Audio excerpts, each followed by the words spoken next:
ومن والاه السلام عليكم ورحمة الله وبركاته. وعليكم السلام ورحمة مسلح الله مسلح وبركاته. adọ́pẹ́ fún Allah subhanahu wa ta'ala ọba tí ó mú wa lọ ní ìpàdé wa tó kọjá tó dá wa sí tó ṣẹ́ wa kù lórí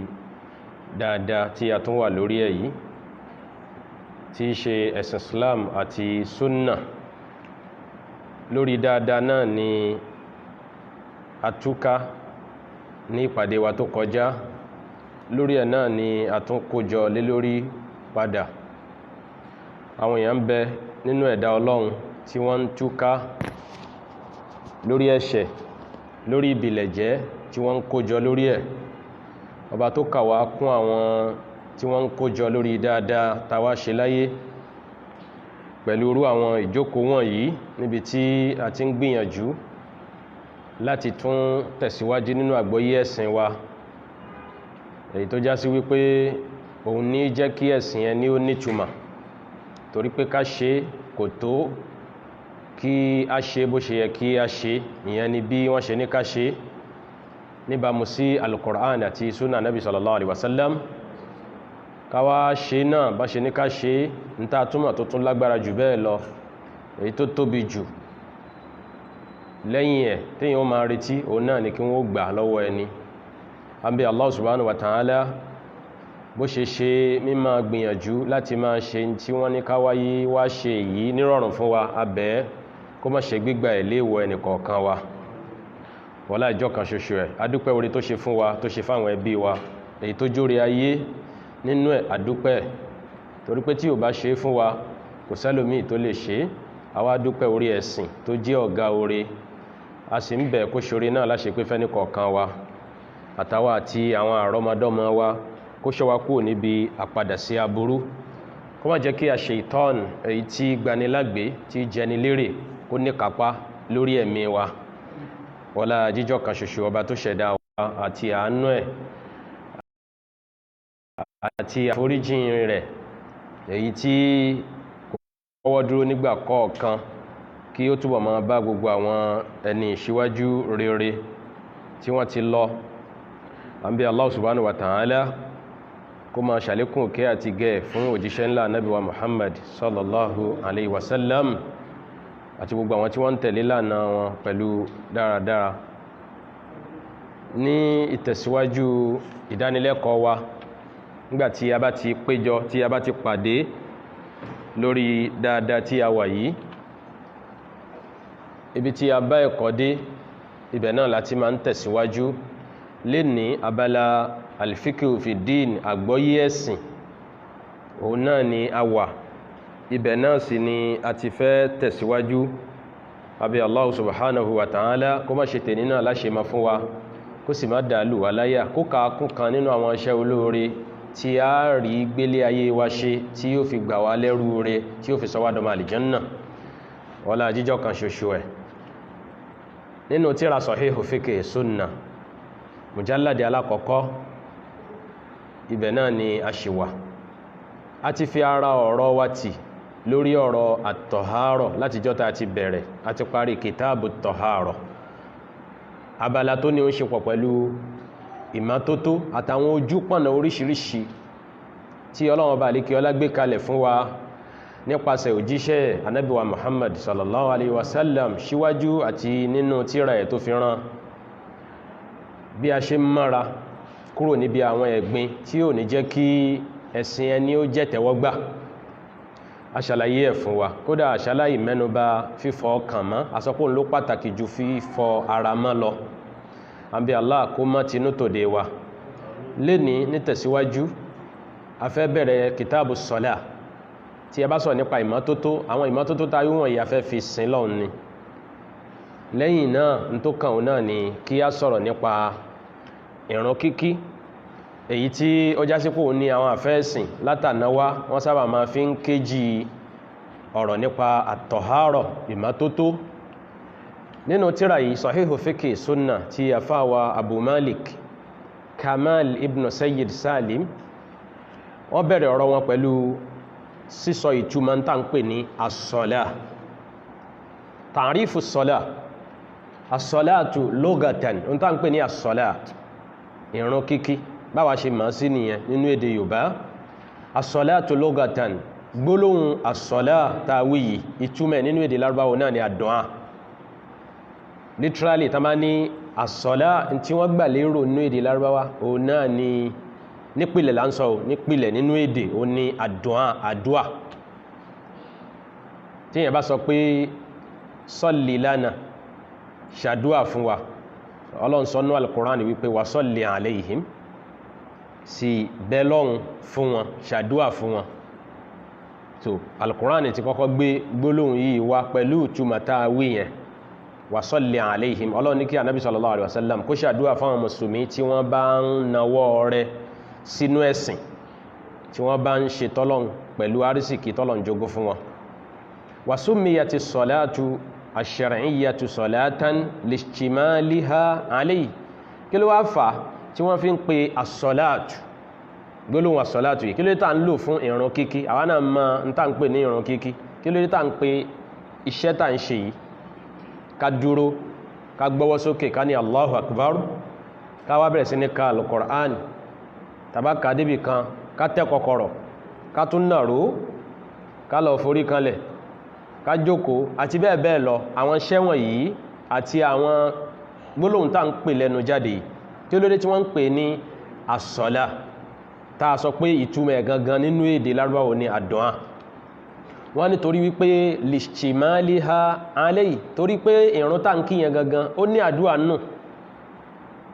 ká bẹ̀rẹ̀ láti ìbẹ̀rẹ̀ nígbàtà bá ń ka suratul Fatiha àdúà wà nú ẹ̀ àákà débi tá a ti ń sọ pé ihdina siratal mustaqim Ọlọ́run fi ojú ọ̀nà tí ó dúó dédé mọ̀ wá fi ẹsẹ̀ wa lé ọ̀nà náà jẹ́ ká wà nínú àwọn ìjọ tí wọ́n ń rin ojú ọ̀nà náà so a rí wípé àdúà wà nínú ìrun so tá bá wá pé ìrun táǹkì yìí tá bá lo gbólóhùn tó túmọ̀ sí àdúà nípìlẹ̀ fún ó ń já sí wípé kò jìnà síra wọn torípé lọ́pọ̀lọpọ̀ ọgbà nínú èdè Lárúbáwá ìbátan máa ń wà láàrin literal meaning gbólóhùn kan àti technical meaning ẹ̀ pé gbólóhùn yìí linguistically nǹkan báyìí ló túmọ̀ sí technically nǹkan báyìí ló túmọ̀ sí tá bá wò wọ́n á rí wípé wọ́n relate lọ́nà kan àbí mi irú ẹ̀ lélẹ́yìí tá a sọ yìí àdúà wà nínú ìrun táǹkì tàbá tó dẹnu tàṣáhùdù wa náà àdúà wà ń bẹ ká tó sálámà àdúà wà ń bẹ ọ̀pọ̀lọpọ̀ àwọn àyè inú ẹ̀wọ̀n náà ni àdúà wà so tàbá ń pe ìrun kíkí ní as-salat tó túmọ̀ sí àdúà a rí wípé kò jìnà sí wa bihadha qala al-jumhur min ahli al-lugha wa ghayrihim min ahli at-tahqiq ọ̀pọ̀ nínú àwọn onímímọ̀ pàápàá jùlọ nínú àwọn alágbọ̀yé èdè Lárúbáwá bí wọ́n ṣe tú gbólóhùn as-salatu nìyẹn qala Allahu ta'ala ẹ̀rí ọ̀rọ̀ yìí o lè ta tí mú wálẹ̀ kan nínú suratu Tawbah Ọlọ́run bá lè kí ọlá sọ fún Ànábì wa Muhammad sallallahu alaihi wasallam wípé khudh min amwalihim sadaqatan tutahhiruhum wa tuzakkihim biha wa salli alaihim inna salataka sakanun lahum Ọlọ́run bá lè kí ọlá sọ pé sọ fáwọn èèyàn wípé kí wọ́n máa tọrẹ nínú àrísìkí tá fún wọn ọrẹ ń tátà wí yìí bóyá sọ́dákọ̀ àtinúdá àtọkànṣe ni àbí zakat tí í ṣe ọ̀ranyàn lé mùsùlùmí lórí tá bá ti fún ní àrísìkí tí ó fi ṣe Ọlọ́run ní kí wọ́n máa náwó rẹ̀ sínú ẹ̀sìn kí wọ́n lè máa fi gbẹ́sìn Ọlọ́run ọba ga bákan náà kí wọ́n lè máa fi ran àwọn aláìní lọ́wọ́ nínú àwọn mùsùlùmí ká tọrẹ fẹ́ni tí ò ní àṣẹ Ọlọ́run ọba ni téèyàn bá ń rí ṣe ó yẹ kínú ẹ máa dùn wípé òun rí kan múṣẹ nínú àṣẹ Ọlọ́run ọba wọn téèyàn bá wá ní kápá kó ṣe tí ò bá ṣe ó yẹ kó ń tọ̀ yẹn mọ̀ wípé òun ti ń rìn létí bèbè ìyà Ọlọ́run kó má ṣe wá lẹ́ni ìyà wa salli alayhim gbólóhùn ṣàdúà fún wọn nínú al-Qur'an ìtumọ̀ náà ni pé ud'u lahum salli alayhim kìí ṣe pé kírun lé wọn lórí ẹni tó ti kú ni wọ́n kírun lé lórí nusalli ala al-mayyit afẹ́ kírun sí òkú lára lárípa máa ń lo gbólóhùn yẹn náà so Ọlọ́run wá lo gbólóhùn yẹn náà Kùránì wípé àwọn tí wọ́n bá wá mú ọrẹ wá tí wọ́n fi owó wọn gbé ẹ̀sìn Ọlọ́run ọba ga ìrẹ́ Ànábì sallallahu alaihi wasallam salli alaihim ìtumọ̀ ni pé ud'u lahum ud'u lahum ṣàdúà fún wọn bẹ́ẹ̀ lọ́n fún wọn torí pé àwọn ṣe ẹlòmíì náà ní kápá kó ṣe kò ní ṣe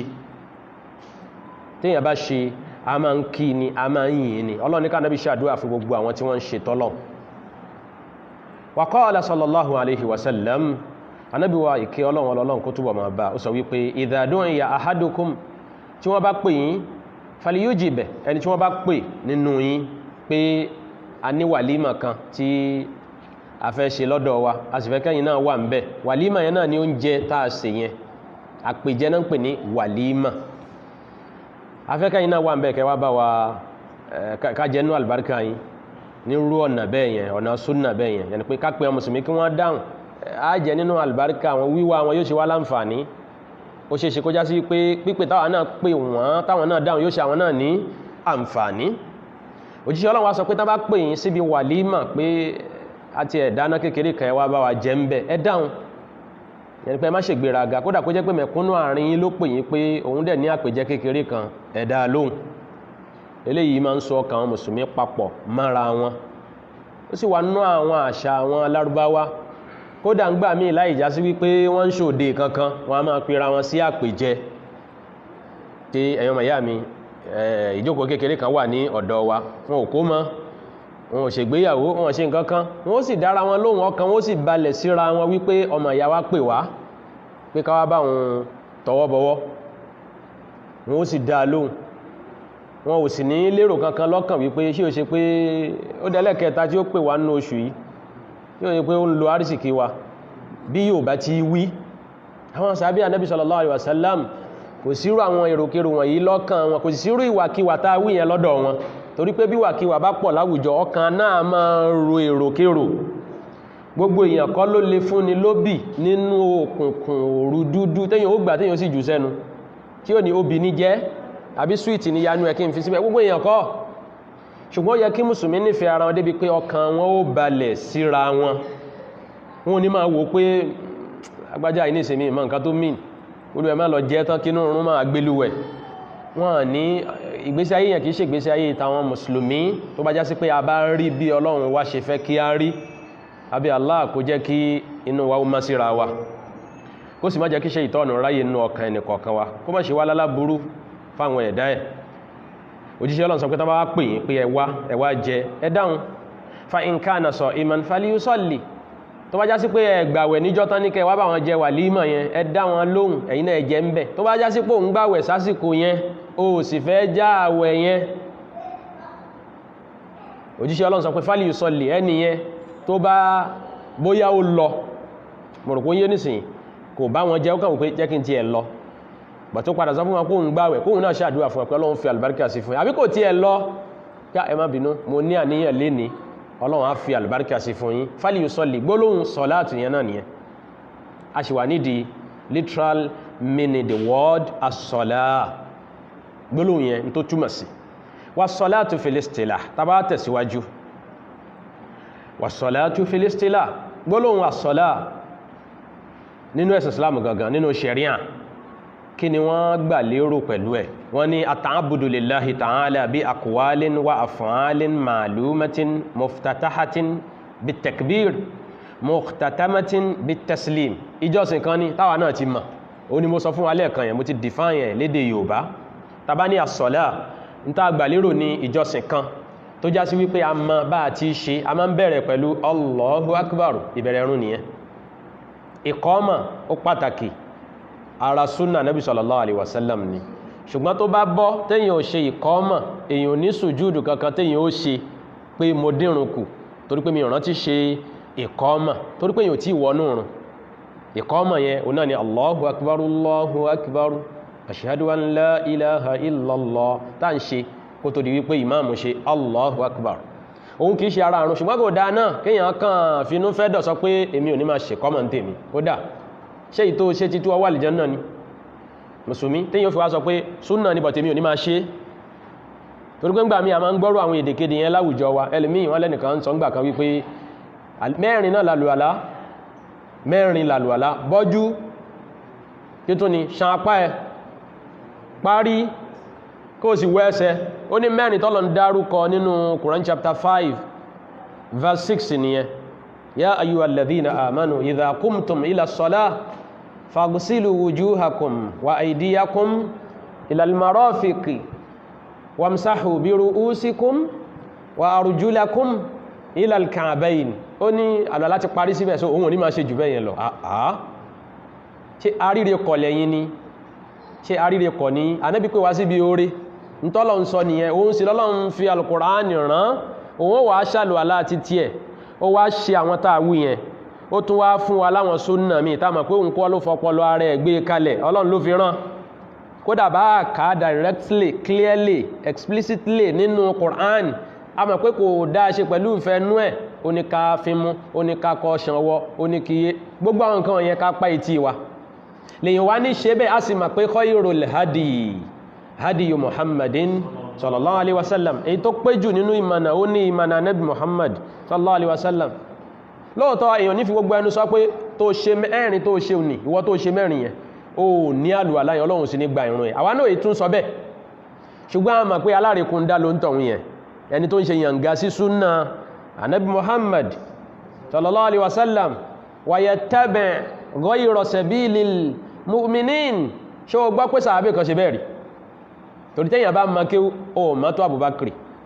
tí ẹ ò tó ti Umar àti Usman àti Ali ó dẹ̀ ní kéré jù nínú wọn ìmá tí ẹ ò tó wọn bó ti kó ma kí ó tó ń tó bá rí kó ké ṣùgbọ́n àwa gbọ́ wípé àwọn mu'minun náà yẹn gbogbo àtọ́lọ̀ máa ń sọ pé al-mu'minun nínú Kùránì àwọn tó ń bá wí nìyẹn ọ̀pọ̀ ọgbà ìsì sọ pé òun kẹ́ wọn ni yóò lóun ti kẹ́ wọn àbóhun ó kẹ́ wọn so bá ṣe wá nímọ̀ tó yẹn tí a fẹ́ fi nídánilójú wípé Ọlọ́run ti kẹ́ wọn àbí yóò kẹ́ wọn a gbọ́ pé wọ́n ṣe tí wọ́n ṣe yẹn káwá ní àwọn ti ma tafsiri débi pé oríkè mẹ́rin yẹn péré nìkan làwọn máa ṣe nínú àlùwàlá rárá wọ́n máa ń ṣe bá Ànábì ṣe ni àfáà wa a ti kàá fún wọn gbà tá ń sọ nípa al-wudu ní báàbù tọ̀hárọ̀ wípé àfáà wa Usman ibn Affan radiyallahu anhu ó ṣàlùwàlá ńjọ́ kan ó ṣe ó pé bá Ànábì ṣe ń ṣe yẹn ó bẹ̀rẹ̀ láti bí à ń ṣanwọ́ náà ni ngbò wá ṣe ó l'Ànábì sọ pé ẹni bá ṣàlùwàlá báyìí tó ń tọ̀hún wá fi kírun tó kírun náà ó kí ní pípé Ọlọ́run ó kẹ́ onítọ̀hún yẹn pẹ̀lú kó fi sínú ọgbà àlìjánà so bóò ni wọ́n ṣe wá rò pé onídánilójú àlìjánà fúnra rẹ̀ ńgbà tó bá ṣe bá Ànábì ṣe àwọn sọ̀hábà máa ń fi Ànábì wọ́n máa ń du Ànábì ni kálukú máa ń du wípé èmi ni mo fẹ́ ṣe é bí ti ẹ̀ jù ẹ̀rẹ́ lómi nínú wọn yóò máa sọ fún wa pé ana ashbahukum bin nabiyyi salatan èmi ni mo jọ Ànábì jù nínú yín níbi ká kírun mo máa ń kí bó ṣe ń kí ẹwùn kan wọ́n ń ṣe ìyanràn pẹ̀lú fúnra wọn níbi jíjọ Ànábì ń bí iṣẹ́ olóore sallallahu alaihi wasallam bẹ́ẹ̀ kẹ́ ni àǹfààní yẹn náà wà fáwa náà láti jọ kódà bá rí látara wípé bí tí ṣe yẹn àwọn sọ̀hábà ò ṣáwọn ẹ wọ́n rí wọ́n fi kọ́ àwọn ẹlòmíì àwọn náà fi kọ́ àwọn tó dé lẹ́yìn wọn ó fi wá dé àsìkò wa Ọlọ́run kó fi wá lépa bá wọn lórí dáadáa so níbi tá a ti lọ òun náà ni wípé n tá ń pè ní ìrun kíkí òun ní àwọn nǹkan tá a sọ yẹn n tó sì dá òun náà ni kíyàn ṣe bá Nabi sallallahu alaihi wasallam ṣe máa ń ṣe ìkọ́mà ara ìrun náà nìyàn kí máa fi sílẹ̀ Allah assalamu alaikum wa rahmatullah àparí ẹniyàn muhtatamatun bit-taslim bí shara'ita makhsusa pẹ̀lú àwọn àlàyé mi tó tún kún tá a padà máa mọ̀ n tá ń pè ní ìrun kíkí ni àtàmà ní ká define ṣẹ̀ríálì nínú ṣẹ̀ríà manzilatuha min ad-din ìrun ta wá wí as-salah ipò wo ni ìrun wà nínú ẹ̀sìn Ànábì Muhammad sallallahu alaihi wasallam dínú tawhid tá ń pè ní ẹ̀sìn Islam as-salatu akadul furudi ba'da shahadataini wa afdaluha ìrun tá ń kí ìrun wákàtí márùn tán ní ká máa kí àwọn ìrun ọ̀ranyàn yìí òun ló kápá jù òun ló sì lọ́lá jù nínú gbogbo ìjọsìn tọ́lọ́run lóhun torí ẹ̀ dá ọmọ ẹ̀dá ènìyàn àtàlìjànú lẹ́yìn ash-shahadatan mímọ̀ Allah subhanahu wa ta'ala láso tọkàntọkàn ká sì jẹ́ kí ìṣesí àti ìhùwàsí wa kó máa bá mímọ̀ yẹn mu lẹ́yìn shahadatan ìrun ló tún kàn ìrun ló kàn wa ahadu arkanil islam èyàn bá fẹ́ mọ̀ bí ìrun ti níyì tó bó ti pàtàkì tó béèyàn ṣe gbọ́dọ̀ fi ṣeré rárá nínú ẹ̀sìn kéèyàn mọ̀ wípé ọ̀kan nínú orígun ẹ̀sìn islam ni téèyàn bá ti mọ̀ bẹ́ẹ̀ ó ti tó ọ̀kan nínú orígun islam ó náà ni ìrun kíkí fa'an ibn umar radiyallahu anhuma anna nabiyya sallallahu alaihi wasallam qala buniya al-islamu ala khams hadith ẹlẹ́kẹta lélẹ̀ nínú 42 hadith tí Imam Nawawi àwọn náà ṣàkà ń bẹ̀ an abi abdurrahman abdullahi ibn umar radiyallahu anhuma kódà hadith ẹlẹ́kejì náà hadith bàbá abdullahi tawi hadith umar nígbàtí wọ́n sọ wípé àwọn jókòó níwájú anábì sallallahu alaihi wasallam jọ kan òun ni arákùnrin kan bá wá wọ́n ròyìn ẹ̀ pé aṣọ ẹ̀ funfun irun orí ẹ̀ dúdú ó ń bọ̀ títí ó ṣe sà ó lọ jókòó síwájú anábì ó foríkún rẹ̀ kan oríkún anábì sallallahu alaihi wasallam ó sì gbọ́wọ́lé itan rẹ̀ méjèèjì ó wá ní ìrẹ́ Muhammad mo fẹ́ béèrè àwọn kankan lọ́wọ́ ẹ̀ ó béèrè ìgbàgbọ́ ó sì béèrè Islam gbàtà anábì dá lóhùn ìbéèrè kí ni Islam ó ní Islam ni pé kéèyàn nígbàgbọ́ nú Allah tọkàntọkàn kó sì gba èmi òjíṣẹ́ rẹ̀ Muhammad sallallahu alaihi wasallam ló jíṣẹ́ kí ló tẹ̀lé wa tuqima as-salah lẹ́yìn náà ni kí ni kó máa kírun a rí pé ìrun ló tẹ̀lé inú hadith number 3 náà n tó tẹ̀lé shahadatan òun náà ni as-salah bàbá wa ń kàkàkiri inú al-Qur'an a rí wípé ìrun kíkí náà ní sábà máa tẹ̀lé ọlọ́wọ́ bá alikẹ́ ọlá sọ wípé dhalikal kitabu la rayba fihi hudan lil muttaqin alladhina yu'minuna bil ghaibi wa yuqimuna as-salah a rí wípé lẹ́yìn ìgbà tọ́lọ́ ń sọ̀rọ̀ ìmáànì tán alladhina yu'minuna bil ghaibi ní tó tẹ̀lé ní as-salah wa yuqimuna as-salah so lẹ́yìn iman ìrun kíkí lẹ́yìn iman ìrun kíkí gbogbo bí tọ́lọ̀wọ̀n ò bá ti mú ìrun wá náà tó sọ pé innal ladhina amanu wa amilu salihat tó bá ti pé wọ́n ṣiṣẹ́ olóore àkọ́kọ́ iṣẹ́ olóore òun ni sọ̀lá kìí ṣe àwọn ìjọsìn náfílà torí pé èyí tọ́lọ̀ nífẹ̀ẹ́ sí jù nínú iṣẹ́ olóore òun lèyí tó ṣe lọ́ranyàn ìjọsìn kan ò sì jọ́ranyàn lé mùsùlùmí lórí kó tó àsọ̀lá ìrun kíkí so a rí wípé ọ̀rọ̀ ìrun tá ń sọ yìí n tí ò ṣe fi ṣàwẹ́wà ni n tó kan pájù nínú ẹ̀sìn òun náà ni ìrun kíkí jẹ́ alákọ̀ọ́kọ́ nìyẹn torí kó jẹ́ kan ní orígun ẹ̀sìn Islam ká fi àdísì yẹn mọ́ síbẹ̀ yẹn number 2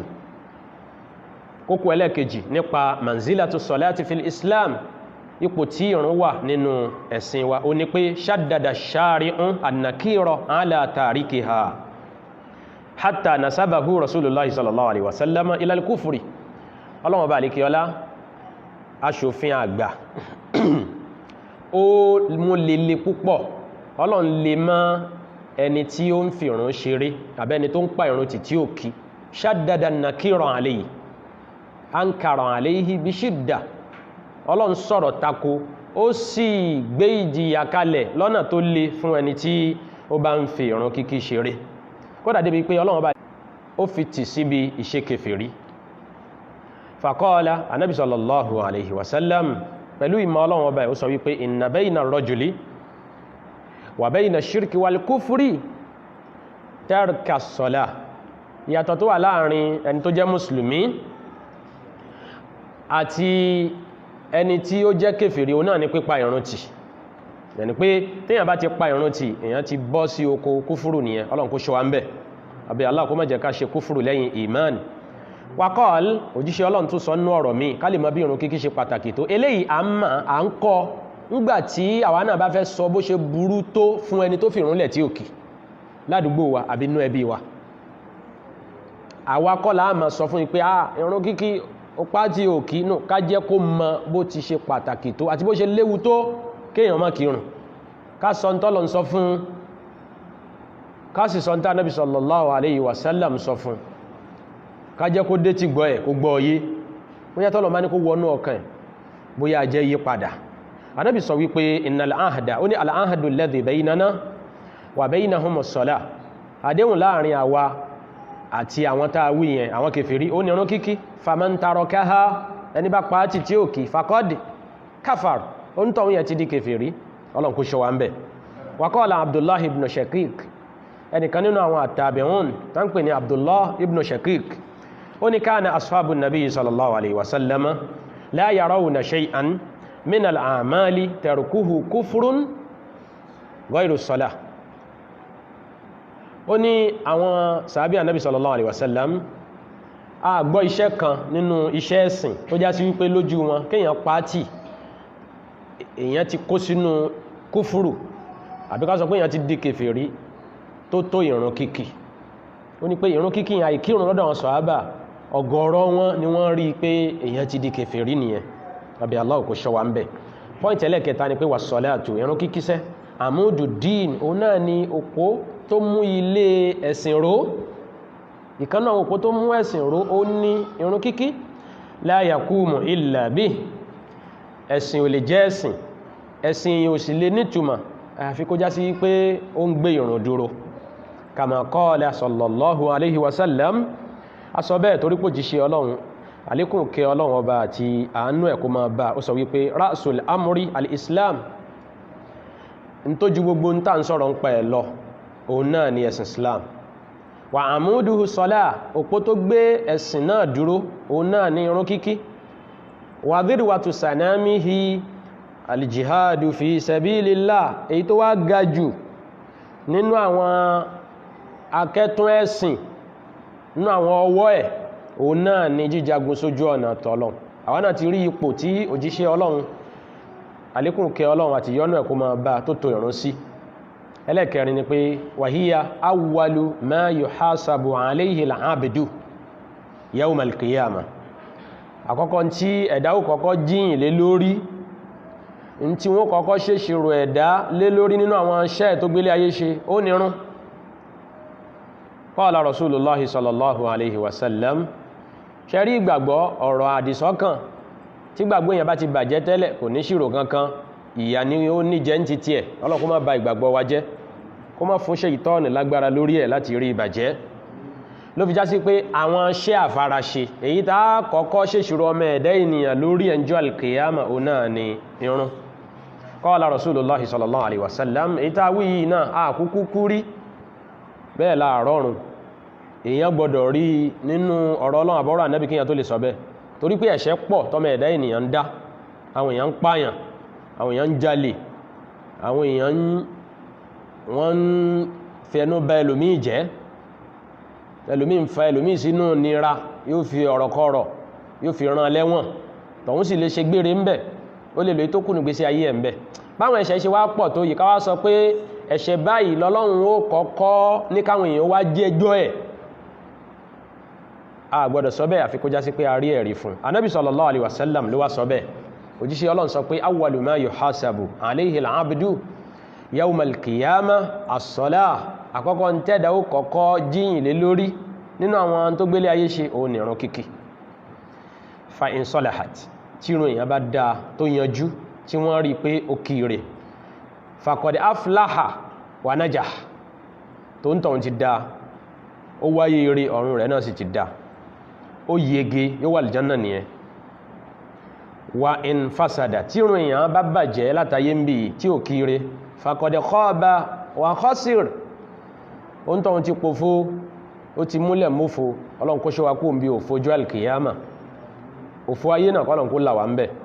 torí pé ẹni tọ́rọ̀ ẹ̀ bá já sí nájú alkiyama ó ní tí ẹ bàjẹ́ jù. Ọlọ́run bá lè kí ọlá ní faman zuhziha 'anil nar wa udkhila aljanna faqad faz, ẹni tó jèrè jù lẹ́ni wà aljanna, ẹni ó ṣòfò jù lẹ́ni wọná lálkìyàmà. àbí Allah kó là wá láyé kó má jẹ́ ká wọná lálkìyàmà. pọ́ìntì ẹlẹ́ẹ̀karùn-ún, àwọn kókó wọ̀nyí afẹ́ ká máa dìímú náà ni, torí pé tá bá fẹ́ tún èèyàn ṣe, afẹ́ pé èèyàn lákìíyèsí wípé ó ń fi ìrun ṣeré. àwọn nǹkan wọ̀nyí náà láàbá sọ, torí pé ọ̀rọ̀ Ọlọ́run ọ̀rọ̀ Ànábì sallallahu alaihi wasallam ni. ọ̀rọ̀ Ọlọ́run la fi lè báwọn ẹrú Ọlọ́run sọ̀rọ̀ tí ọkàn wọn lè fi gbọ̀n jẹ̀jẹ̀. ṣẹ́rí gbogbo àwọn concocted stories, àwọn fabricated fallacies, superstitions téèyàn bá kójọ, torí ẹlòmíì ó lè sọ pé tá bá fẹ́ kí ìbẹ̀rù Ọlọ́run kó síyàn lọ́kàn ó nírú àwọn ọ̀rọ̀ tá máa ń bá sọ, kì í wá ṣe Kùránì àti súnà Ànábì sallallahu alaihi wasallam, ọ̀rọ̀ yẹn bá yé èèyàn jẹ́ ni. àti pé ẹlẹ́tàn lẹni tó ń ṣe irú yẹn, àwọn èèyàn kan wà bẹ́ẹ̀, wọ́n á ní àwọn fẹ́ kọ́kàn ẹ̀rọ, so àwọn olè ẹ̀ máa mú àyà púpọ̀ wá. ẹ̀yin ṣe wá sí títí kò sí qala Allah qala Rasul náà a fẹ́ ẹ̀ máa rí nínú ọ̀rọ̀ tẹ́ ń sọ. tí a bá rí àwọn èèyàn mú ní bẹ̀rẹ̀ ó ṣeéṣe kó jẹ́ kókó parun lẹ̀ mú wọn lọ. tẹ́ bá rí àwọn èèyàn mú bẹ́ẹ̀ ní bẹ̀rẹ̀ ó ṣeéṣe kán padà yáwọ́ mọ́ yín lọ́wọ́ lẹ́ẹ̀fi gbọ́ pé ẹlòmíì ńgbò padà kúrò nínú à ń lọ jáde ọjọ́ mẹ́ta 40 ọjọ́ ibi tó padà wá já sí ibi tí ò dáa ni kí ló fà òun náà ni wípé ọ̀rọ̀ Ọlọ́run ti jẹ́ kí má ní jókòó sínú ọkàn èèyàn wọn ò fi bọ̀ ó ṣeéṣe kó já sí pé àwọn ọ̀tàn àgbọ́sọgbánù òun náà ni wọ́n ń rọ́ sínú làákàyè tó bá ti wá sókò lẹ́ environment yẹn òun dẹ̀ ní kò rí ní relationship kankan pẹ̀lú Quran tó bá ti kó nírú àwùjọ yẹn ìṣẹ́ ìtọ́nù ó bá ra mú kò ní Quran nìkan tí ó padà sí kò ní súnà kan tó gbọ́yé tẹ́lẹ̀ náà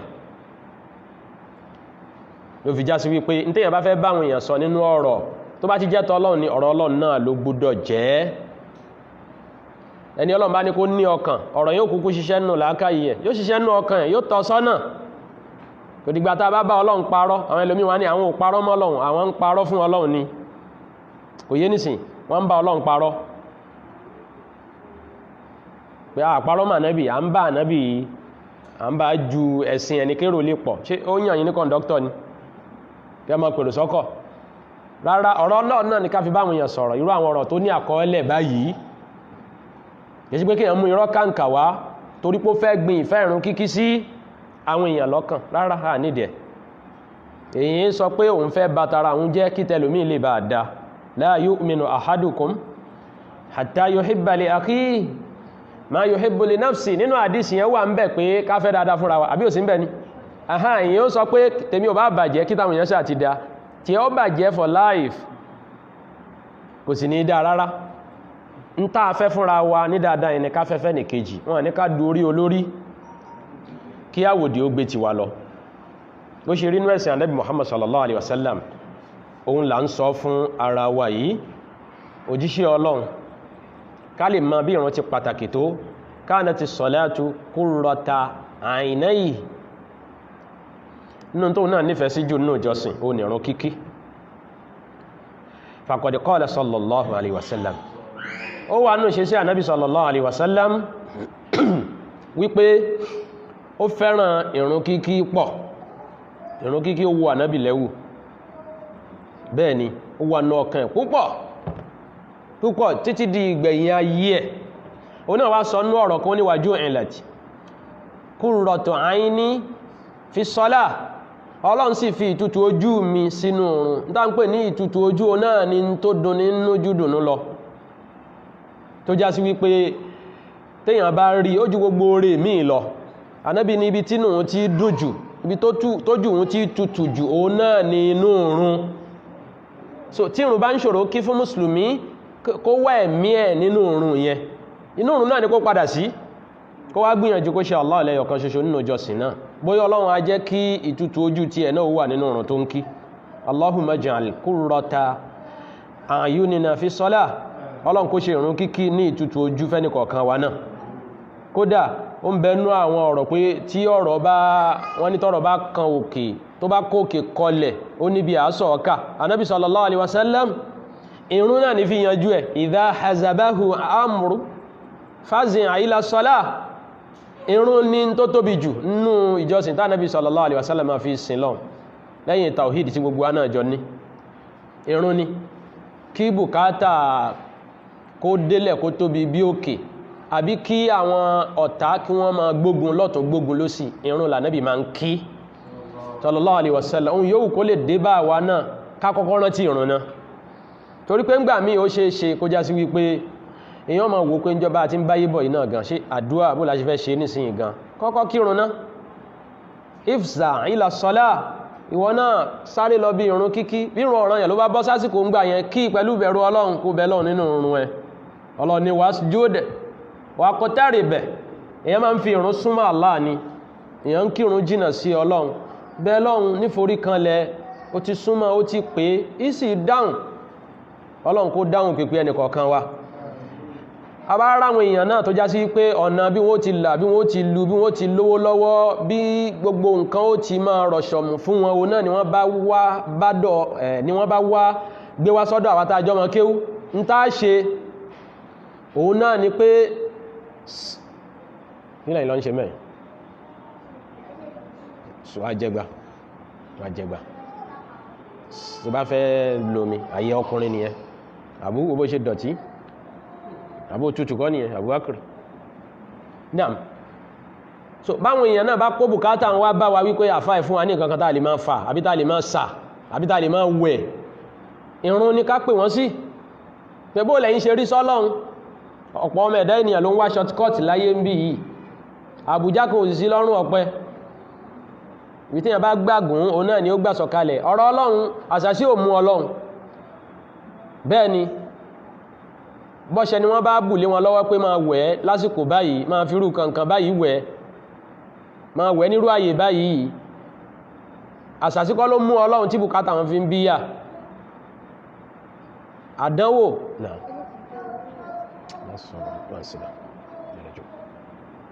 Abubakar sinmi mẹ́rin àṣàṣì kìí mú Ọlọ́run kódà ẹlòmíì náà tó bàjẹ́ nínú àwọn àfẹ́ èṣù yẹn Ọlọ́run sàṣọ́ Ọlọ́run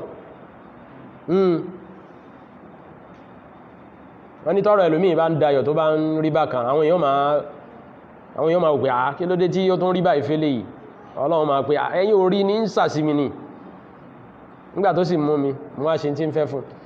ẹ̀rí ìbàjẹ́ burúkú àwọn tá a wíwọ̀n yìí tó bá tọwọ́ bá pò tó fún oníbàárà lówó ní 100 naira tẹ́ wá sọ fún pé oníbàárà yẹn sàsí ẹni ṣé yóò gbà yà yóò ní ara sàsíhùn bí báwo ó wù nǹkan òun fún òní ó mọ́ pàtàkì ká ṣe sàárà ni ó sì ṣe sàárà fún ní tí wọ́n jẹ́ gbà ni wọ́n fi ń lọ ọba tó ṣẹ̀dá wọn wa ma qadarullaha haqqa qadri so nǹkan burúkú ni ẹnìkan ò lè sàsí Allah subhanahu wa ta'ala gbogbo ẹni tó ń wá ọlá kánjú káníkan padà sínú ẹ̀sìn Ọlọ́run torí tọ́lọ́run bá kẹ́ni nídìí ẹ̀sìn ọlá tí kalẹ́ ni ọlá tàlìkìyàmà ní sí kẹyìn ẹ̀ kájí ó yé wọn wípé ìrun lẹ̀ ẹ máa kírun ó ń bẹnu àwọn àhàdísì kan pé kí ẹ máa kírun ní ibi iṣẹ́ ibi tó ti ń tajà mọ̀rọ̀pọ̀ yé nísìn so káwọn èèyàn máa yan náfìlà náà ṣọ́ọ̀pù wọn ṣùgbọ́n wà ń bẹ̀ lúdò ni wọ́n gbé síwájú àwọn madam àsàlátùjọ Sunday wọ́n bá débi iṣẹ́ wọn ní kúránì tí wọ́n kà wọn ní náfílà tí wọ́n ṣe àfi fàájì àtọ̀rọ̀ lọ́rọ̀ wọn nírun tí wọ́n kí ládùú bá wá gbà wọ́n tún máa sá eré kéré káàkiri wọ́n máa wọ́wà kú wà kiri rárá ibi tí ẹ bá ti ń kírun ó máa ń di àyè mímọ́ àwọn ẹ̀mí burúkú máa ń jìnà sí bẹ́ẹ̀ kí wọ́n kírun bẹ́ẹ̀ kí wọ́n ka Al-Qur'ani bẹ́ẹ̀ kí wọ́n ka Suratul Baqara bẹ́ẹ̀ bí wọ́n ò máa kí wọ́n máa plé ẹ̀ bẹ́ẹ̀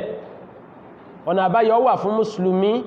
ṣùgbọ́n ìṣòro ọmọ ẹ̀dá ènìyàn ni pé ẹ̀mí ò kọ́kọ́ sí lọ́dọ̀ Ọlọ́run wọ́n bá júwe tọ́ Ọlọ́run fún gan yóò mọ̀ pé ṣé yóò sì rí bẹ́ẹ̀ ṣáàfà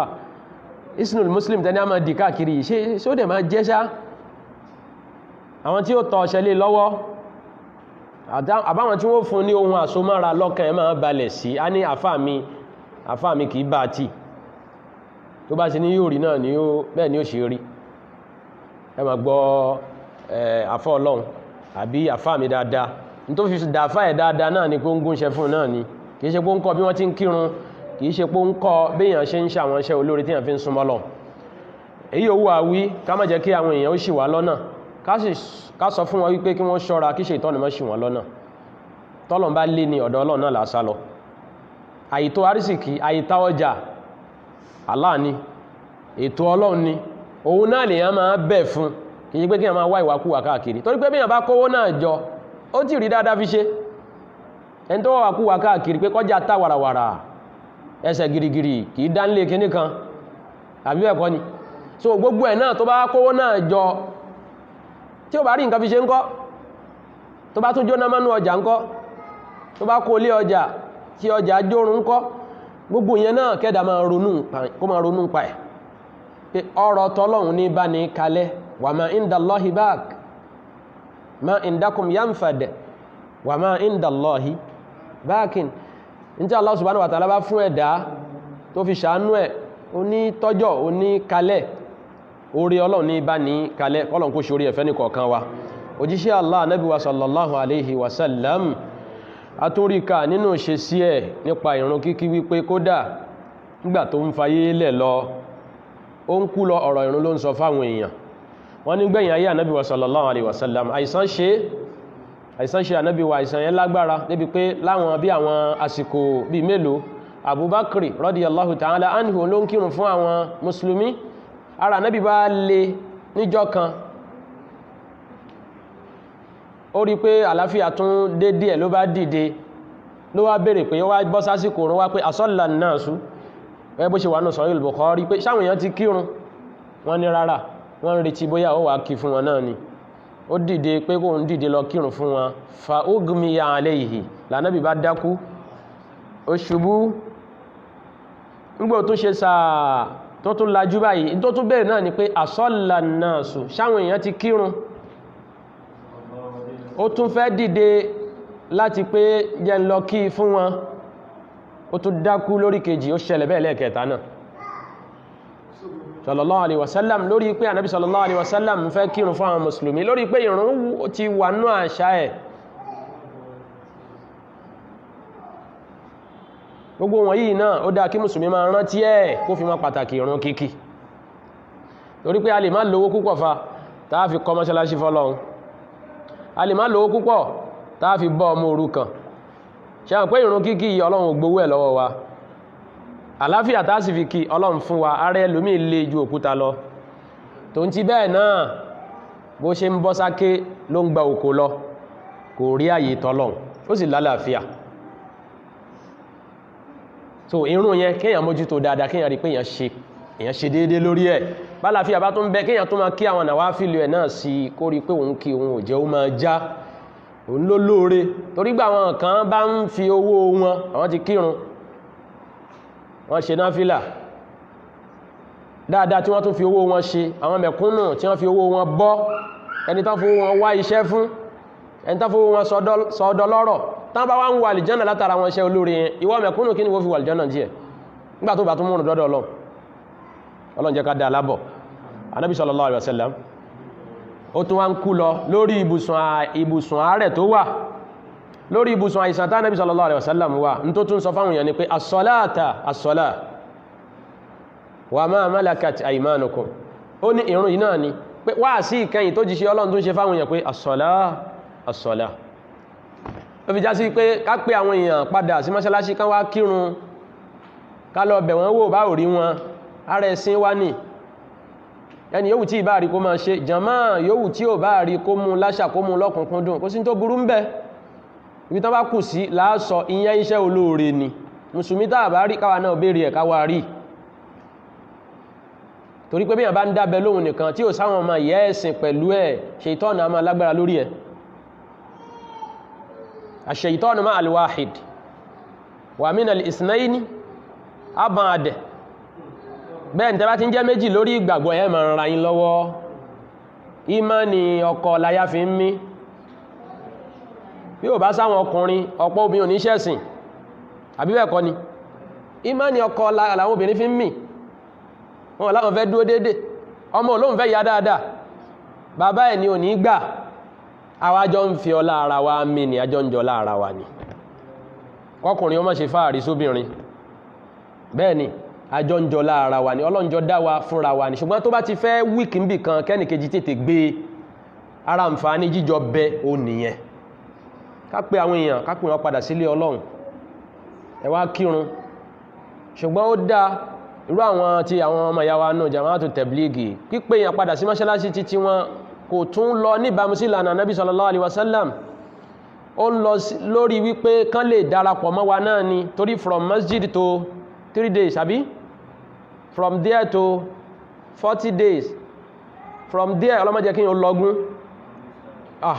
ẹ̀yin náà wò ní sí pé wẹ́rẹ́wẹ́rẹ́wẹ́rẹ́ ó dá kéèyàn péyàn sí tọ́lọ́run torí tọ́lọ́run náà ni kí ṣe pé torí pé kán lè tẹ̀lé wa torí pé ọ̀pọ̀ àwọn èèyàn ń gbà míì ìtàn fi hàn náà ni wípé a fẹ́ pé àwọn èèyàn padà sí mọ́ṣáláṣí kò sí tó burú bẹ̀sẹ̀ àló dá ṣùgbọ́n kó mọ́jà sí pé èrò wa náà ni wípé kán tẹ̀lé wa lọ bí tá ń lọ ìyàwó sì rí pé bí tẹ́ ń lọ ò dá kò dá ibi tẹ́yàn lọ tí o mọ̀ tí wọ́n ń ṣe ń bẹ̀ wẹ́rẹ́wẹ́rẹ́wẹ́rẹ́ lè yóò ma fi nífẹ̀ẹ́ Pakistan ju ìlú ànábì lọ bóyá nù ṣe sí àbínú ọ̀rọ̀ gan ó lè padà máa jáde ọmọ ìyá mi ní ẹ̀sìn Islam àwọn kan yìí ó gba àkíyèsí bó ṣe máa ń rí nìyẹn kódà kí wọ́n dìná ẹ̀ ń ta gbangba wípé rárá o kò sílùú táwa nífẹ̀ẹ́ tó dàbí Mákà àti Madina ẹ̀ ń sọ ni lisanu hali ọ̀tọ̀ ni tó ń gbé jáde nígbàtí èyàn bá ń sọ fún wa wípé kíbla dáwà Nizamuddin ní Pakistan ní fídíò wà ń bẹ̀ olórí wọn tè ní Maulahum Saadul Kandahlawi wípé kíbla dáwà ń bó ní Nizamuddin ní India. Stop it. So a rí wípé wẹ́rẹ́wẹ́rẹ́ o náà lẹ́ ń sọ yẹn ó ti clear now, ó ti clear, kò dẹ̀ kó rí bẹ́. kíbla dáwà Madina náà ni ìlú Ànábì sallallahu alaihi wasallam àti Makka tó fi ilẹ̀ fún wa. Bó bá burú fara Makka, bó bá bàjẹ́ fara Madina, ṣé gbogbo èèyàn bẹ̀ náà ni ó ṣe tọ́lọ̀ mọ́ ni? Wa hakadha. So káwa náà ká yọ tó léwu nù lànà tí wọ́n rìn ká yọ hàn wọ́n. Ẹ̀sìn tẹ́ ń ṣe tẹ́ lè sọ tí àwọn tánjó lórí yín lánàá tí wọ́n dẹ́ ẹgbẹ́ yín lẹ̀ ṣe tó kù díẹ̀ kàtó àbí wọ́n sọ rí ni tó bá sì sọ fún wọn ní sàá ní kí ló ti ẹ̀dẹ́ gan sọ yí Buhari gan náà ní àṣìṣe ẹ ṣe fífàdọ́ ìlà àmàlì ti wálẹ̀ ṣe rí nísìn ẹni tó lóun fẹ́ràn Maka àti Madina ju Pakistan lọ nìyẹn o yóò gbé sọ yí Buhari àti fàdọ́ ìlà àmàlì sí ẹgbẹ́ ara wọn wọ́n fẹ́ dẹ̀sìn rú náà torí pé wọ́n fẹ́ defend títí wọn kìí ṣe pé problem wa náà ni pé ẹnìkan lọ 3 days tó bá fẹ́ lọ 100 days kó lọ òun ló mọ̀ but kí lẹ lọ ń ṣe kò yé kálukó sì lọ́ngbà tó wù ṣùgbọ́n èwo ni ẹ ti jẹ jáde o brother alágbájá ẹ jẹ jáde ṣójó ń jẹ ni wọ́n jẹ jáde ẹ̀dẹ̀ ní kìí ṣọ̀ràn yàn gbáṣẹ́ máa sọ nìyẹn o ẹ̀dẹ̀ ní wàsílà ni ẹ̀ sì ń sin àwọn èèyàn bẹ́nìkan bá sì sọ pé òun ò lọ mọ́ òun jáde kú ònú yín òun tàwọn yẹ kán jẹgbọ̀n àfi bí ẹni kó kú ònú ẹ̀sìn ni wọ́n a máa lé mẹ́lòmí gan torí pó fi nǹkan yẹn lẹ̀ kò ṣe máa bí tá ti ní problem ni wípé ká ní pé a kàn jáde a lọ pè pé ń bí ká lọ pè àwọn èèyàn sí irun a lè ta wọ́n jí lórí ẹ̀sìn kò ní burú bọ́ ti bí tó padà ń lọ yẹn ibi tí àwọn àfáà súnà ń kí àwọn èèyàn ń lọ nìyẹn a mọ̀ pé gbogbo a lè rìn lójú kan náà ìròrí wa nípa bá ṣe ṣe dáwà wọn máa yàtọ̀ àmọ́ kó má padà gbé wa lọ síbi tó burú tó fi já sí pé ń gbà mí ẹni tí tó sì ń ronú pé òun láwọn gbèsè tó ń jẹ òun láwọn iṣẹ́ kan tó ń fẹ́ ṣe bóyá Ọlọ́run àti ẹ̀bù àṣírí òun kó ń ráwọn gbèsè ń san tẹ́ wá fi ọ̀rọ̀ gbóná wá sí líle tẹ́ fi tì í kú òun lé òye nísìn èyí tó lágbára jù nìyẹn èyí tó burú jù nìyẹn ibi àwọn ń lọ náà kì í wá ṣe pé àwa ń lọ jókòó ń bẹ̀ àjọ ń parapọ̀ lórí bó ni a ṣe gbọ́ ẹ̀sìn wáyé kó já sí pé àwa lọ àwa dé súnà ti yé wa gan àti makina ń pè ń bídíà gbogbo ẹnu mo lè fi sọ tí tẹ̀blígì bá define bídíà tí àfáà súfí bá define bídíà ìtumọ̀ kan náà ní méjèèjì kò yé yóò sọ fún yín pé gbogbo bídíà kọ́ ni ò dáa so ṣé ìtawà lọ ń kọ́ ń jáde nìyẹn kì bá dákọ́ yẹ pé súnà là lọ ń kọ́ kéèyàn lóṣù mẹ́rin lóòtọ́ kò sí lọ́dọ̀ ìyàwó kò sí lọ́dọ̀ ọmọ ó yẹ kó rí nǹkan gidi mú wá lé kí tàwhídì yẹn kó ti yé kó sì máa kórìíra kó sì máa bínú sí ṣùgbọ́n ó ṣe ní láàánú púpọ̀ gbogbo ẹgbẹ́ tó wà pátápátá àyàfi Ahlus-Sunnah wal Jamā'ah nìkan ni wọ́n rí wípé ìmá sọ nípa tàwhídì ó máa pín àlùmọ̀ yẹlẹyẹlẹ ṣe rí nísìn nínú tó burú jù nù gbèsè ayé ọ̀pọ̀lọpọ̀ àwọn ẹgbẹ́ tó wà nìyẹn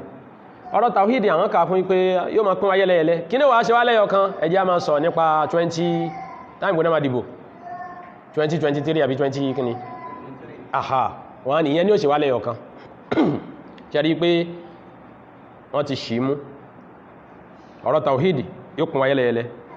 ọ̀rọ̀ bó láṣe dìbò bó láṣe débẹ̀ yóò wá ṣe wá lẹ́yọ kan a rí wípé kò ṣe dédé làákàyè ọmọ ìyá mi nínú ẹ̀sìn Islam so kíkórìíra tàwhídì kíkórìíra nípa tàwhídì kíkórìíra ọ̀rọ̀ nípa iṣẹ́ àwọn èèyàn lára kúrò nídìí bídíà yóò máa mú wa mọ̀ wípé ẹ̀yin èèyàn wá kírun ẹ máa bọ̀ wá mọ́ṣáláṣí wá kírun yìí iṣẹ́ olóore nípìlẹ̀ lóòótọ́ ṣùgbọ́n ba'dahu ma ba'da inna wara'ahu ma wara'a nǹkan sí kù ní tó kù yẹn òun náà láàní dákẹ́ láàní yé takò ṣùgbọ́n ká pé àwọn èèyàn wá mọ́ṣáláṣí wá kírun wallahi ó dá púpọ̀ àbí Allah subhanahu wa ta'ala kó ṣe wá ní sábàbí ìmọ̀nà fáwọn ẹrú ẹ̀ kó má jẹ́ káwa náà ṣìnà láíláí Ànábì sallallahu alaihi wasallam kú láyé wá ń sọ fáwọn èèyàn pé ẹ mójútó ìrun kíkí o as-salata as-salat ẹ̀yin ẹ mójútó ìrun kíkí àwọn ará ilé yín náà àwọn ọmọ yín àwọn ìyàwó yín ẹ rí páwọn náà ń sin lọ́hùn ẹlẹ́ẹ̀keje nínú àwọn kókó èyí tó ń jẹ́ ká mọ̀ wípé ìrun kíkí ó mọ̀ pàtàkì púpọ̀ ó ní pé as-salat tẹ́wò yẹn hiya al-ibada al-wahida allati la tanfakku anil mukallaf. Ìrun kíkí nìkan nínú àwọn iṣẹ́ àfaraṣe là ń sọ ó ní ìjọsìn tó já sí wípé mùsùlùmí ò lè mórí bọ́m̀bẹ̀. Tí ẹ bá ti jẹ́ mùsùlùmí tó ti bàlágà kò lè mórí bọ́m̀bẹ̀, yóò máa lẹ̀mọ́ mọ́tímọ́tí bí wà àgbó tí mọ́rí ni, kò síbi tẹ́yìn ó sá lọ wọn ní bọ́ kúrò lọ́rùn ẹ̀ tí ò bá ti kí. wa tabqa mulazimatan lahu tula hayati la tasqutu anhu fi ayyati hal. Kódà kí a máa ṣàìsàn èyàn gbọ́dọ̀ kírun, kódà bí èyàn bá ń ṣàìsàn èyàn gbọ́dọ̀ kírun. Bí èyàn ó ṣe kí òun ni ó wà níbàámu sí bí agbára èyàn bá ṣe gbé ma. Bí èyàn ò lè kí lórí ìdúró faqa'idan kó kí lórí ìjókòó, bó bá tún kọ̀ jókòó gan bí n tó ń ṣe ní bá kọ̀ jókòó kí èyàn fẹ̀gbẹ́ lélẹ̀ kó kírun ẹ̀. Àbí Allah kó má fi àìsàn dè wá mọ́lẹ̀ díẹ̀díẹ̀ tó bá ń ṣe wá, Ọlọ́run kó tètè máa ṣe wòsàn fún wa. Ẹlẹ́kẹjọ nínú àwọn ọ̀rọ̀ nípa àǹfààní ìrun kíkí ó ní pé wà lè sọ̀láàtì mazaya aw lè sọ̀láàtì minal mazaya ma laysa li ghayriha min sa'iril ibadat. Wọ́n ní ìrun tẹ́ rí ó ní ọ̀pọ̀lọpọ̀ àwọn àǹfààní èyí tó já sí pé kò sí fáwọn ìjọsìn yòókù. Wa min dhalik nínú ẹ̀ anna Allah subhanahu wa ta'ala tawalla fardiyataha ala rasulillahi sallallahu alaihi wasallama bi mukhatabatihi la laylatal mi'raj. Ó ní pé ìrun yìí báwọn bàbá wa ṣe máa ń kà fún wa, ó sì ń bẹnu hadith sahih bẹ́ẹ̀, Ọlọ́run pé ànábì sọ́dọ̀ ni ó mú ogun sánmà lọ kó tó fún ní ìrun. Àwọn ìjọsìn yòókù Ọlọ́run ń sọ kalẹ̀ fún ni nípasẹ̀ òjíṣẹ́ tí í ṣe Malaku Jibril. Ṣùgbọ́n kí ìrun wá pàtàkì débi pé Ọlọ́run wá mú ànábì pé wá gba ìrun afẹ́ fún ẹ ní ìrun. Kí ló tí ò fi rán màlẹ́kà sí? Ó tún túmọ̀ sí pé ọ̀rọ̀ ìrun yìí ọ̀tọ̀ lórin ni. Ó tún jẹ́ ká mọ̀ bí ìrun ti pàtàkì púpọ̀ tó. Bákan náà ó ní wípé annaha aksarul fara'id dhikran fil Qur'anil Karim. Ìrun kíkí tá wí as-salah ó ní ìjọsìn tí Ọlọ́run mention ní Qur'an púpọ̀ jù. Àwọn orígun Islam mẹ́rin tí wọ́n jẹ́ iṣẹ́ àfaraṣe tàbá yọ ash-shahadatani kúrò ńbẹ̀ òun ló síwájú. Ìrun kíkí, àwẹ̀ gbígbà, zaka yíyọ, hajj ṣíṣe, kò sí kankan nú ẹ̀ tọ́lọ́run dárúkọ nínú Qur'an tó kakirun. Lílọ bíbọ̀ yìí ọ̀rọ̀ ẹ̀ lókè tọ́lọ́run bá ti sọ pé alladhina amanu wa amilu salihati wa aqamu ssalah wa atawu zaka wa aqamu ssalah wa atawu zaka. Bó ṣe ń lọ bó ṣe ń bọ̀ yìí ó ń tọ́ka sí wípé Ọlọ́run bá lékè ọlá ó pàtàkì ìrun yìí púpọ̀. Bákan náà annaha awwalu ma awjaba Allahu ala ibadihi min al-ibadat. Nínú tó mú àmà wípé ìrun ìtún kapá púpọ̀ òun náà ni wípé ó ń là kọ́kọ́ tí Ọlọ́run bá lékè ọlá Allah subhanahu wa ta'ala tó ṣe lọ́ranyàn fáwọn ẹrú ẹ̀ nínú àwọn ìjọsìn. Lẹ́yìn ìgbà tá Nabi sallallahu alaihi wasallam tó ń pe àwọn mùsùlùmí síbi, tó ń pe àwọn kèfèrí síbi ṣíṣe Ọlọ́run bá lékè ọlá lẹ́yọ kan ṣoṣo pé ẹ má sìn àwọn òòṣà wọ̀nyí mọ́. Ẹ wo sánmà ẹ wo lẹ̀, bọ́lọ̀ ń bá pé méjì ni sánmà àti ilẹ̀ ó bá ti bàjẹ́, òun nìkan ni ẹ máa sìn. Ànábì pariwo ẹ̀ fọ́pọ̀lọpọ̀ ọdún, ń gbé ó padà wá yá ní Mẹ́kà náà ni nǹkan bí ọdún kẹjọ tá Ànábì sallallahu alaihi wasallam bẹ́ẹ̀ sí ní pèpè sí di tawhid lọ́lọ́run bá lékè ọlá mú lọ sánmà, Ọlọ́run wá fún ní ìrun. So ìjọsìn kankan nínú àwọn ìjọsìn afárásí wọ̀nyí kò síwájú ìrun kíkí. Ìrun kíkí síwájú zaka, ìrun kíkí ó síwájú saum, mo rò pé yé wa. Ìrun kíkí ó síwájú hajj, òun ló kọ́kọ́ ṣáájú nínú gbogbo àwọn ìjọsìn wọ̀nyẹn pẹ̀lú pípé gẹ́gẹ́ bọ́lọ̀ ń ṣe fi rán Nabi sallallahu alaihi wasallam. Bákan náà ni pé annaha furidat fil yawmi wal layla khamsa marrat. Ọlọ́run bá lékè ọlá ṣe ìrun kíkí lọ́ranyàn fún mùsùlùmí àti mùsùlùmá lẹ́ẹ̀márùn lójúmọ́. Kò dàbí àwọn ìjọsìn yòókù. Ààwẹ̀ ẹ̀kan náà lágbà láàrin ọdún. Hajj ẹ̀kan náà ló pọn dandan fún ni nínú ìgbésí ayé ẹni. Zaka yíyọ ó ti lásìkò tiẹ̀ tó yẹ ká yọ, ṣùgbọ́n ìrun kíkí yìí torí pé ó fúyẹ́ nínú àwọn ìjọsìn tá a wí yẹn. Ọlọ́run bá lékè ọlá wá ṣe ní ẹ̀ẹ̀márùn torí pé lílọ bíbọ̀ nínú ìgbésí ayé èèyàn ní tún ayé èèyàn ṣe. Tó bá sì ti lè yọ kúrò nínú ìgbésí ayé èèyàn báyìí, ayé èèyàn bẹ̀rẹ̀ sí ní bàjẹ́ nìyẹn. Ọlọ́run kó má jẹ́ kí ṣe ìtọ́nà orí tiwa bàjẹ́. Wassalatu qisman. ìrun tàwáwí ọ̀nà méjì ló pín sí fardun wa tatawwu'un gẹ́gẹ́ bá náà ṣe mọ̀ ọ̀ranyàn ń bẹ nínú ìrun tàtàwà ń bẹ èyí tí kìí ṣe ọ̀ranyàn tó já sí wípé téèyàn bá ń kí èyàn ò ní ládà falfardu rírun ọ̀ranyàn huwa alladhi man tarakahu amidan kana asiyan lillahi azza wa jal tó já sí pé téèyàn bá ti pàátì tí ò bá kí èyàn ti ṣe Allah nìyẹn wa huwa naw'an àwọn ìrun tó jẹ́ ọ̀ranyàn méjì lòun náà tún pín sí wọ́n ń pè àwọn kan ní fardu aynin ọ̀ranyàn tó jẹ́ ọ̀ranyàn lé gbogbo mùsùlùmí lórí àtọkùnrin àtobìnrin muta'ayyinun ala kulli baligin aqil ó pọn dandan yàní wájibun ala kulli baligin aqil tó pọn dandan lórí gbogbo ẹni tó bá ti bàlágà tó sì ní làákàyè tí nǹkan kò ṣe làákàyè zakarin aw unsa hurrin aw abidin ẹrú ni àbọ̀mọlúàbí ọkùnrin ni àbóbìnrin àwọn àrùn tá ló pọn dandan lé gbogbo èèyàn kọ̀ọ̀kan lórí téèyàn bá ti bàlágà òun náà ni as-salawatul khamsi kódà òun la sọ pé téèyàn bá tún wà lórí ibùsùn àìsàn gan ọlọ́run ò fún yàn èyàn ó kí bó bá ṣe lágbára mọ́ fattaqullaha mastata'tum bákan náà nínú àwọn àrùn wọ̀nyí tó já sí pé ọ̀ranyàn náà ni ṣùgbọ́n ìjọ́ranyàn tí ẹ̀kan yàtọ̀ ni ó ní fardu kifaya èyí tó já sí pé ọ̀ranyàn ni àmọ́ kìí ṣe ọ̀ranyàn lé gbogbo mùsùlùmí kọ̀ọ̀kan lórí idha qama bihi ba'dun nas saqata an sa'irihim táwọn kan bá rí kí nínú àwọn mùsùlùmí tí wọ́n bá ti dìde tí wọ́n parapọ̀ tí wọ́n kí ọlọ́run ní tó àwọn mùsùlùmí yòókù sí ipò ẹlẹ́ṣẹ̀ kò sì ní fi bá wọn wí pé ẹ kí torí pé àkójọpọ̀ kan náà mùsùlùmí wọ́n ti parapọ̀ láti kí kas-salati ala al-janaza gẹ́gẹ́ bí ìrun ta máa ń kí sókù lára ọ̀ranyàn ni àwùjọ mùsùlùmí ò gbọdọ̀ fi òkú mùsùlùmí lẹ̀ láì kírun sí lára tí ó ṣe pé fìtínà ńlá tó ju agbára wọn ló ṣẹlẹ̀ tán fi lè kírun sí lára dandan ni káwọn kan ó kí bó jẹ́ jàmáà mọ́ṣáláṣí tó ti ń kírun ni kódà bí ò ju àwọn ẹbí ẹ̀ lọ wọ́n gbọ́dọ̀ kírun sí lára ìṣẹ̀lẹ̀ ń gbà míì láwọn ìlú míì tí àwọn èèyàn ti ń fa fìtínà lẹ́sẹ̀ ìjọba náà ti mọ̀ tó lè ṣẹlẹ̀ tí àwọn èèyàn kan bá kú yóò wá dìídì gbófin kalẹ̀ pé wọ́n yọ̀ǹda fún ẹnìkan kan kó lọ́bẹ̀ láti kírun sí àwọn ará ilé ẹnìkan kò yé ìgbà tí Hassan al-Banna kú wọ́n ṣe bẹ́ẹ̀ àwọn ẹbí ẹnìkan ni wọ́n yọ̀ǹda kí wọ́n kírun sí lára torí wọ́n mọ̀ n tó lè ṣẹlẹ̀ látara jíjáde lọ́pọ̀ yanturu àwọn èèyàn nípa pé wọ́n ń bọ́ síta láti kírun sí lára fìtínà ìjàngbọ̀n ló fà kú ó sì ti fi bọ́ àwọn ọmọ ẹ̀yìn ẹ̀ pé ọjọ́ kú lọ́jọ́ ìsinmi o bí mi bá wá tún kú ẹyẹ tẹ̀wájú gbogbo àwọn ideologies burúkú yẹn so kò sí tí wọ́n lè bájọba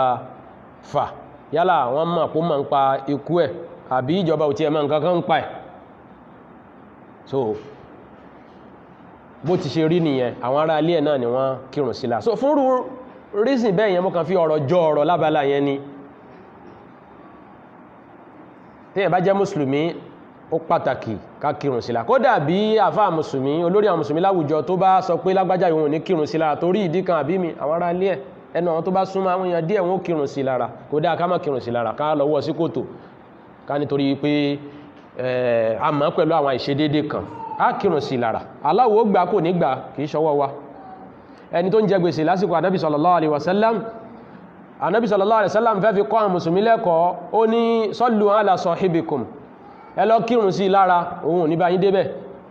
ṣùgbọ́n kò ní ká má kírun sí lára torí tó bá jẹ́ haram ni ànábì ò ní yọ owó ẹ̀ láwù ẹ̀ kó wá ní káwọn mùsùlùmí ó tọwọ́ wọn bọ̀ kìí ṣe bẹ́ẹ̀ tó yé nìsìn ṣùgbọ́n òun fẹ́ fi kọ́ wa lẹ́kọ̀ọ́ ẹni tó bá jẹ́ ìmáàmù náà ó náà lè yọ ọwọ́ pé lágbájá mi lè kírun sí lára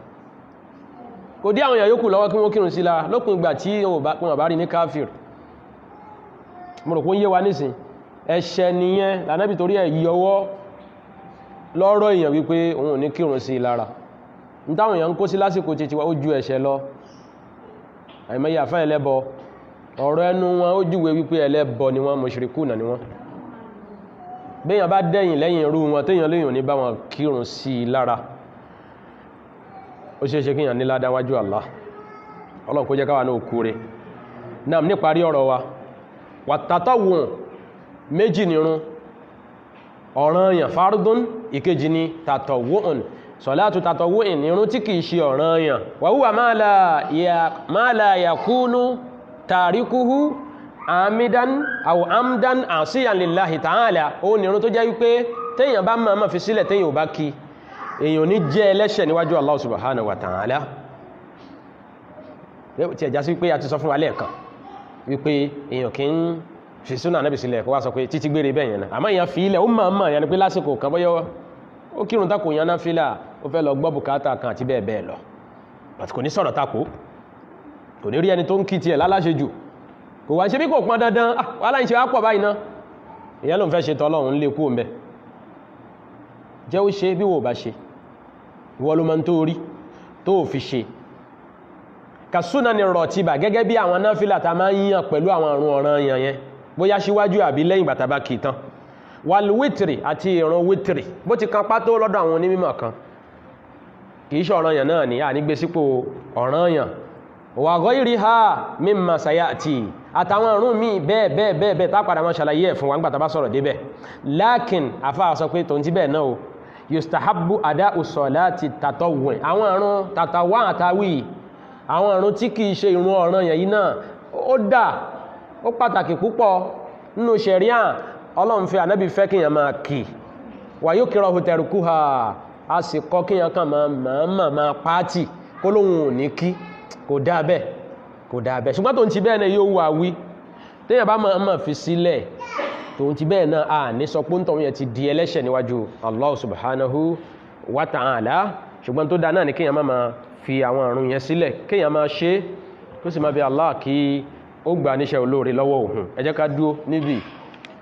torí àsìkò a máa tẹ̀síwájú nígbà mi insha Allah ta'ala abẹ́ Allah subhanahu wa ta'ala kó ṣàmójúkò fún wa lórí gbogbo àṣìṣe wa kó gba eléyìí tá a rí ṣe yìí náà níjọsìn fún wa kó fi kẹ́ wa láyé àti lálkìyàmà kó jẹ́ kó dá fáwọn àrọmọdọ́mọ wa jù wá lọ subhanaka Allahumma wa bihamdik